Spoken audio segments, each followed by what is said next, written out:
இந்த சித்திரை மாதத்துக்கு பிறகு உனக்கு 2 நல்ல நல்ல நிகழ்வுகள் எல்லாம் நடக்க போகுது.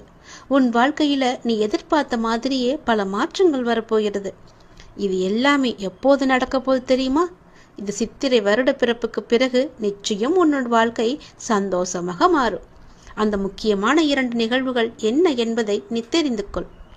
இதை நீ கேட்டு முடிக்கும் அந்த தருணத்தில் உன்னுடைய வாழ்க்கையில் ஒரு அதிசயத்துக்கான நல்ல அறிகுறி உனக்கு தென்படும். நிச்சயம் நடக்கும். கேள், சந்தோஷமாகவே கேள். இதை யாருக்குமே அடிக்காத யோகம் உனக்கு இன்னைக்கு அடிக்க போகுது. உன் வாழ்க்கையில ஒரு அதிசயம் நடக்க போகுது. 2 மாசத்துக்கு பிறகு உன் வாழ்க்கையே அடியோடு மாறப்போகுது. பாய்ந்து வரும் யோகத்திற்கு அதிக சக்தி உண்டு. அதை நீ ஆள்வதற்கு தயாராக இருக்கணும் இல்லையா?